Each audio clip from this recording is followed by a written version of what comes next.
Bonjour tout le monde, j'espère que vous allez bien. Je suis ravie de vous retrouver pour cette nouvelle vidéo dans laquelle je vais vous parler de mes lectures du mois de décembre. Il y en a eu pas mal, mais c'est surtout parce qu'il y a eu pas mal de romances de Noël et du coup comme ça se lit assez vite, ça m'a permis de lire beaucoup plus de livres que d'habitude sur ce mois de décembre.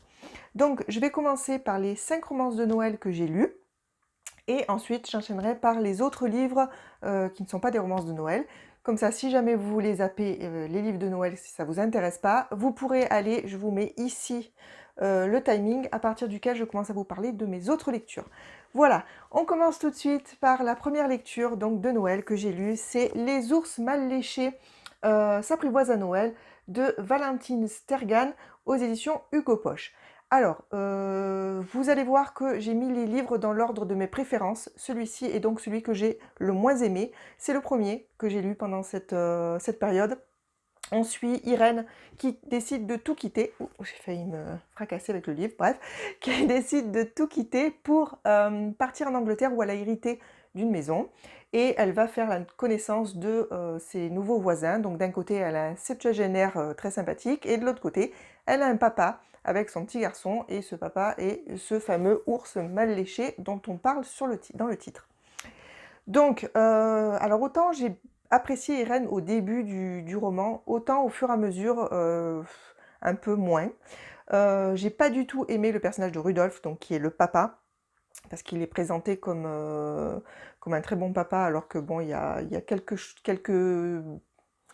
quelques bricoles qui fait que ben, moi, c'est pas du tout comme ça que ma définition du bon papa. Bref. Et donc, les personnages que j'ai particulièrement appréciés sont pas les personnages principaux, c'est plutôt Jacob, le fameux septuagénaire, pardon, et Quincy, le petit garçon de Rudolph.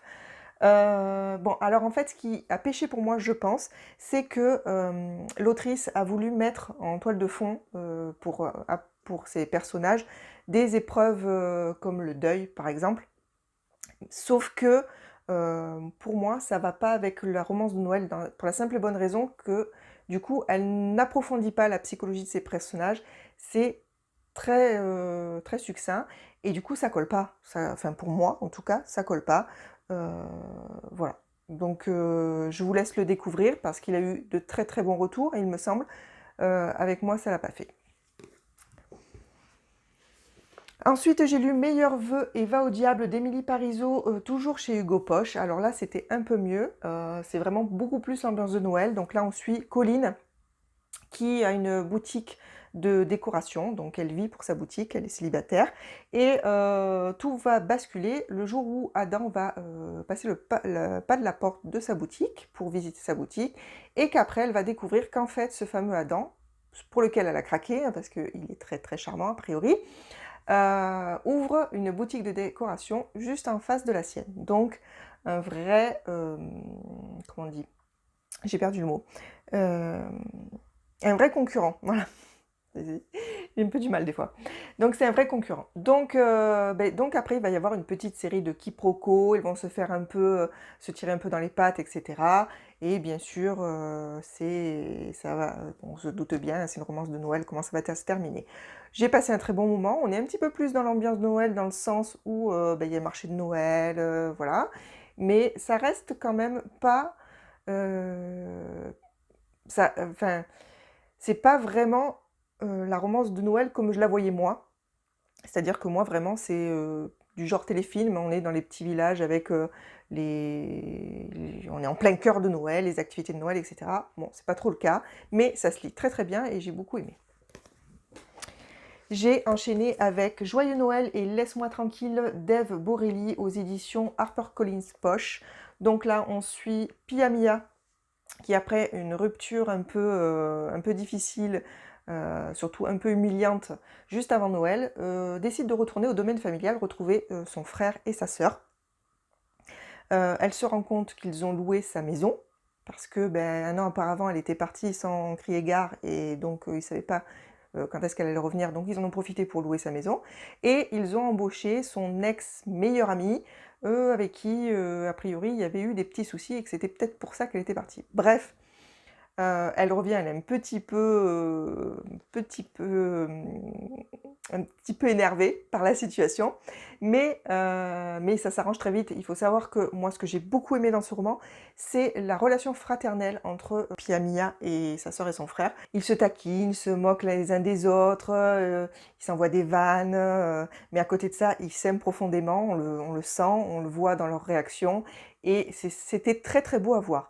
Pareil, l'ambiance de Noël est un petit peu présente dans le sens où il y a quelques activités juste avant Noël, comme le karaoké, où chacun met un petit peu du sien, etc. C'est sympathique, c'est marrant, mais c'est pas non plus vraiment ancré dans Noël.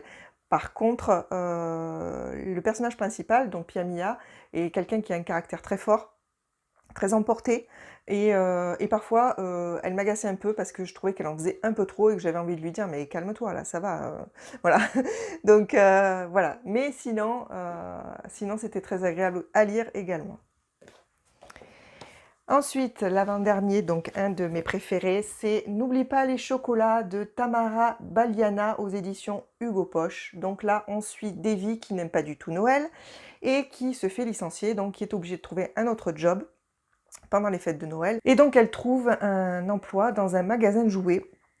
Donc elle vient en renfort et elle rencontre Gabriel qui est le patron de ce magasin de jouets et qui lui, bien sûr, adore Noël.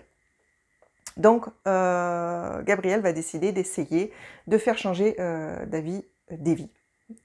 Alors, il y a la petite particularité de N'oublie pas le chocolat, c'est que Davy fait du chocolat, donc elle les fabrique elle-même, et a priori, ils sont extrêmement bons. Voilà. Donc elle va tous les jours venir au travail avec sa boîte de chocolat, et c'est de cette manière qu'elle va se faire apprécier de la plupart de ses collègues, et notamment de Gabriel. Bon, il n'y a pas que ça, hein, bien évidemment, mais c'était très sympa parce que Davy a un caractère très fort également, et on comprend, elle a un historique, une histoire qui nous fait comprendre pourquoi elle n'aime pas les fêtes de Noël, ou en fait c'est pas qu'elle n'aime pas, c'est que simplement ça ne la touche pas, elle n'en voit pas l'intérêt. Donc il y a vraiment une histoire derrière ça, hein, qui nous explique la psychologie de ce personnage, et c'était vraiment très intéressant, et voilà, ça fait passer un très bon moment parce que c'est très réaliste, malgré que c'est une romance de Noël, et du coup j'ai beaucoup apprécié ce roman. Et le petit dernier, qui est certainement celui que j'ai préféré, donc, c'est Vous faites quoi pour Noël de Karen Pont aux éditions Pocket.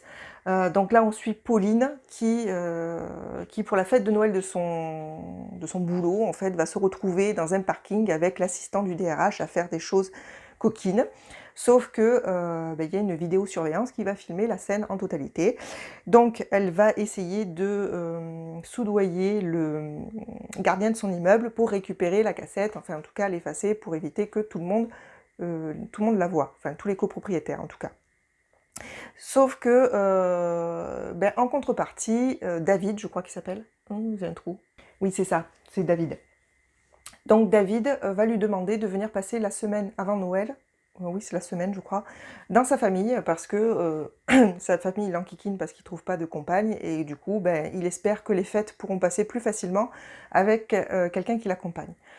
Donc là par contre on est vraiment dans l'ambiance de Noël, c'est-à-dire qu'on va se retrouver dans un petit village qui fête Noël, donc les décorations machin, on va faire des activités de Noël, aller chercher le sapin, décorer le sapin, préparer des cookies, le petit pardon, le petit bal de Noël, etc. Donc là, on est vraiment, vraiment dans l'ambiance Noël, et ça, j'ai vraiment aimé. Après, les personnages, voilà, sont drôles, même les personnages secondaires, hein, notamment les amis de Pauline. Et voilà, donc il y a des situations cocasses, etc. C'était très marrant. Et voilà, après il y a une relation avec la famille de David qui se noue, et voilà. Vraiment, j'ai une histoire très très sympathique, et c'est celui que j'ai préféré sur mes 5 lectures romances de Noël de cet hiver. Voilà. Alors j'en avais prévu 7. Les 2 derniers, j'ai pas eu le temps de les lire, et c'est pas grave, je pense que je les lirai, je les garde bien au chaud pour l'année prochaine. Voilà pour les romances de Noël. On va passer maintenant aux autres romans que j'ai lus pendant ce mois de décembre. Là aussi, il y en a, je sais plus, 5 ou 6. Je vais les récupérer. Voilà, ils sont là. Donc, j'ai lu les 2 romans de Gabriel Katz, Quand tu descendras du ciel, et N'oublie pas mon petit soulier, aux éditions du Masque. Donc je vous présente les deux en même temps parce que dans les deux cas, on va suivre le même personnage qui s'appelle Benjamin et qui est un acteur, on va dire que raté quand même, puisque il ne trouve que des petits boulots. Donc dans le premier que j'ai lu, c'est Quand tu descendras du ciel. Donc là, il est Père Noël dans un centre commercial et il quitte tout pour les beaux yeux d'une jeune fille. Voilà. Donc ce personnage de Benjamin était exaspérant parce qu'il fait une suite de mauvais choix et pour de mauvaises raisons, parce que voilà, tout ce qui l'intéresse, c'est séduire cette fille et ça va l'entraîner dans une aventure catastrophique, puisqu'elle est la petite amie d'un mafieux albanais. Voilà, donc autant dire, je mets les pieds dans le plat, quoi. Dans celui-ci, N'oublie pas mon petit soulier, ça ne lui a pas servi de leçon. Donc là, il est contrôleur à l'Opéra de Paris, contrôle les sacs à l'entrée de l'Opéra de Paris, et il va flasher sur une des danseuses qui est harcelée par un fan un peu obsessionnel. Donc là, pareil, il va se retrouver dans une situation improbable parce qu'il va faire une série de mauvais choix pour les beaux yeux de la jeune fille. Donc dans ces deux romans, Benjamin m'a plutôt exaspérée par rapport à cette série de mauvais choix. Mais en fait, une fois qu'on a passé la première partie où vraiment, il fait ses choix pour séduire la fille, après, on voit qu'il s'y attache et on voit que après c'est plus simplement une histoire de désir, que ça va un peu au-delà. Donc là, à partir de là, on commence à un peu plus apprécier Benjamin. Dans les deux cas, vraiment dans les deux livres, c'est le même schéma, hein, donc c'est pour ça que je vous en parle en même temps, hein, parce que c'est vraiment exactement le même schéma. On est dans la peau de Benjamin tout le long, donc les personnages secondaires ne sont vus que par ses yeux. On ne peut pas dire qu'ils soient très très exploités, pour le coup. Il y a un personnage en particulier, je crois que c'est David qui s'appelle, qui est un agent secret français qui est un des personnages récurrents dans les deux et qui lui par contre est assez intéressant. Enfin, leur relation avec Benjamin est assez drôle parce que bon, il y a un petit échange de piques, ils sont un peu en concurrence parce que physiquement c'est deux beaux garçons, etc. Et du coup, voilà, il y a cette petite... vas-y ma minette, fais-toi les griffes pendant que je parle. Cette petite concurrence masculine qui était assez drôle. Il y a aussi pas mal de répliques drôles, hein, parce que il y a pas mal d'humour dans ces romans. Parfois, ça tombait un peu à l'eau avec moi, enfin en tout cas avec moi, et parfois ça matchait bien, donc voilà. C'est quand même des romans qui sont très agréables à lire, une fois qu'on a passé ce premier, enfin en tout cas pour moi, hein, c'est toujours pareil, hein, qu'on a passé cette première impression par rapport à Benjamin. Ensuite, j'ai enchaîné par les Chroniques lunaires, le tome 3 et demi, Levana. Donc il vient entre le tome 3 pardon, qui est Cress, et le tome 4 qui est Winter. Donc pour ceux qui ne connaissent pas cette série, les Chroniques lunaires, c'est une série de science-fiction qui se base sur les contes.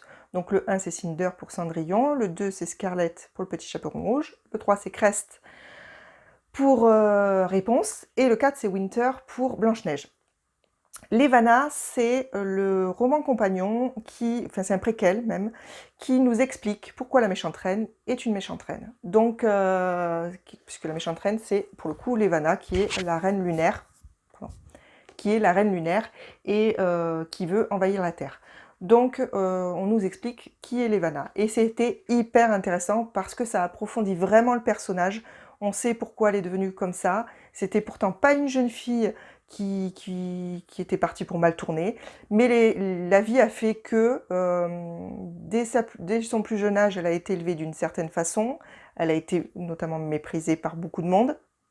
Elle a été malmenée par sa famille.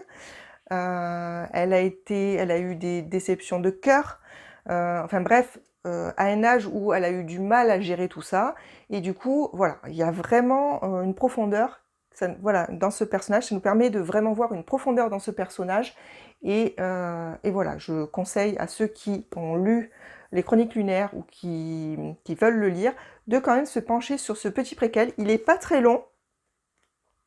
Il fait, je vais vous dire, il n'y a pas de numéro de page, tiens ça alors. Bah, je m'en étais même pas rendu compte, il n'y a pas de numéro de page. Mais franchement, vous voyez, il est court, hein. Il est court, il est écrit gros, ça va vite, hein. Donc voilà, pour ceux qui ont lu ou qui veulent lire les Chroniques lunaires, franchement, je le conseille pour avoir un petit peu plus d'informations sur les Vanna. Ensuite, sur les conseils de Justine, du conte Les Gardiens de la Bibliothèque, je me suis lancée dans Rêve de glace, le tome 1 de Accords corrompus, de Kelly Sinclair aux éditions MXM Infinity dans leur collection Onirique. C'était une lecture commune avec les Chroniques de Lully. Je vous mets toutes les infos en barre d'infos comme d'habitude. Et toutes les deux, on a beaucoup aimé ce roman. Alors, on suit Olenna. Olenna est la Tatuma, c'est-à-dire qu'elle est l'héritière du trône du pays de Zolis. Sauf que sa mère la déteste, la Tatoum, celle qui est actuellement sur le trône, et l'oblige à porter un voile, donc on le voit là, sur le visage depuis son plus jeune âge. Personne n'a vu son visage, même pas elle. Donc même Olenna ne connaît pas son visage. Donc tout va changer quand la délégation de Glacium, un pays proche, va arriver au palais. J'ai beaucoup aimé ce roman parce que on découvre une jeune fille, Olenna, qui malgré la vie difficile qu'elle a, hein, puisque comme je disais, sa mère ne l'aime pas, elle subit le rejet de sa mère et par voie de conséquence le rejet de la cour en général.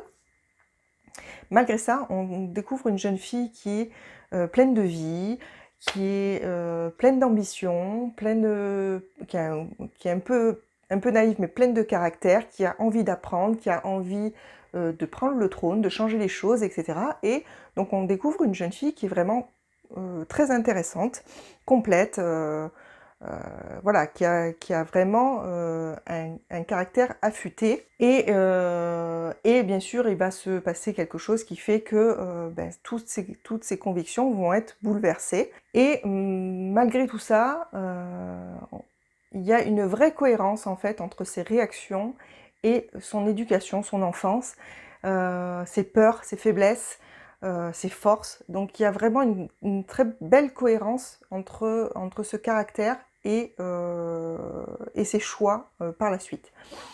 Par contre, pour les autres personnages, c'est un peu plus compliqué puisqu'on est uniquement dans la tête d'Olenna. Du coup, on voit les autres personnages à travers ses yeux. Et bien sûr, c'est pas toujours évident du coup de cerner dans le détail d'autres personnages. Donc c'est très intriguant en même temps, puisque il y a le roi de Glacium notamment qui va intervenir, donc on se pose beaucoup de questions sur lui, ses intentions, et d'autres personnages qui vont graviter autour. C'est très très intriguant aussi, je trouve que c'est très bien mené, le suspense par rapport à son voile. Même si au bout d'un moment on se doute plus ou moins de ce qui se passe, de pourquoi, mais en même temps, même quand on connaît le pourquoi, on se dit mais comment c'est possible, voilà, il y a d'autres questions qui viennent à la place du pourquoi elle porte le voile, et du coup, voilà, le mystère est présent et reste tout au long du roman, même après avoir découvert le pourquoi du comment. Ce roman se termine sur une scène qui nous donne envie de connaître la suite. J'ai le tome 2 dans ma palle, je me suis arrêtée au tome 2 parce que je crois qu'il y a 4 ou 5 tomes et j'ai acheté que les 2 premiers. Donc j'espère que après le 2, je pourrai me procurer rapidement la suite si jamais le 2 me plaît autant que ce tome 1. Donc une très bonne lecture, vous l'aurez compris. J'ai oublié de vous dire, il y a un petit peu un ventre mou au milieu du roman parce qu'il y a un peu un voyage, et du coup, ça plante le décor quand même. Ça nous aide enfin, ça permet de ne pas aller trop vite dans les sentiments, dans l'évolution des sentiments de la jeune fille, de ses émotions, etc. Mais forcément, c'est un peu plus lent et du coup, c'est un petit peu plus mou. Mais pour moi, personnellement, ça m'a pas gênée puisque justement, j'ai trouvé que ça nous permettait de ne pas aller trop vite dans l'évolution de la jeune fille, d'Olina. Donc un roman que je conseille quand même fortement. Et pour finir, encore en lecture commune, je vais y arriver, j'ai lu avec Pauline Pauline de la chaîne Les Littéraires et d'autres personnes qui se sont joints à nous sur un groupe Insta, le premier roman de cette oh, comment on dit, de cette compile. Bon, bref, le premier roman de la première histoire de ce livre, oh, je vais pas y arriver, bref, j'ai lu Le Vallon, voilà, d'Agatha Christie, pardon. Donc là, c'est les éditeurs, le livre de poche. Oh là là, j'y arrive plus, c'est la fin de la vidéo, j'arrive plus à parler, au secours. Donc c'est un Hercule Poirot. On est chez les... alors, le nom, j'ai un peu du mal à le dire. Anquetel, qui ont invité pour le week-end toute une bande d'amis, dont le docteur John Christou, qui malheureusement va avoir la mauvaise idée de se faire assassiner au bord de la piscine. Donc, c'est une enquête, hein, et quoique. C'est-à-dire que dans ce roman d'Agatha Christie, Hercule Poirot était un invité. Il n'intervient pratiquement pas dans l'enquête, en fait. On le voit, mais il ne va pas à la recherche d'indices, il constate juste les choses, il voit ce qui se passe. Il y a un autre policier qui, lui, traite l'enquête, mais on ne le voit pas beaucoup, on n'a pas l'impression qu'il sert à grand-chose. Enfin, voilà. Je pense que là, sur celui-ci, Agatha Christie s'est plus concentrée sur la psychologie des personnages, puisque par contre, on a plusieurs pages parfois de détails sur les personnages, notamment celui d'Henrietta, donc c'est un des personnages, une des amies. Donc on a tout un passage, c'est très intéressant, puisque ce personnage d'autant plus est très intéressant, mais personnellement c'est pas ce que j'attends d'un Hercule Poirot. Voilà, moi l'Hercule Poirot c'est celui qui mène l'enquête, qui va à la pêche aux indices, qui va interroger les gens, qui met le petit doigt là où il faut mettre le petit doigt, etc. Là c'est pas le cas. Donc du coup j'ai trouvé ça pas suffisamment entraînant. Et si c'était pas une lecture commune, si, je serais allée jusqu'au bout, mais voilà, franchement, c'est loin d'être le meilleur Hercule Poirot que j'ai lu, hein, vraiment. Et puis alors la fin, pas adhéré du tout à la fin, voilà. Donc à la clôture du roman, pas du tout. Voilà, donc vous l'aurez compris, c'est un roman qui est un petit peu mitigé pour moi. Et ça sera certainement pas, il restera certainement pas gravé dans ma mémoire. Le crime d'Halloween, je l'ai lu après, mais du coup, ça sera sur mon point lecture de janvier, puisque je l'ai lu début janvier. Je vous en reparlerai du coup à ce moment-là. Et voilà, c'est tout pour mes lectures de décembre, ça faisait déjà pas mal. Cette vidéo va être un petit peu longue, j'ai essayé de faire succinct, mais bien sûr, quand on parle de beaucoup de livres, c'est un peu difficile. J'espère qu'elle vous aura plu, j'espère qu'elle vous aura donné des idées, des envies. N'hésitez pas à venir me dire si vous avez lu ces livres, ce que vous en avez pensé, s'il y en a un qui vous tente, ou ce que vous êtes en train de lire en ce moment, et si ça vous plaît. Je vous remercie d'avoir regardé cette vidéo jusqu'au bout. N'hésitez pas à mettre un petit pouce en l'air si ça vous a plu. Si j'arrêtais de bafouiller, ce serait peut-être plus facile. Bref, en tout cas, merci encore. Je vous souhaite une très bonne journée et je vous dis à très bientôt pour une prochaine vidéo. À plus!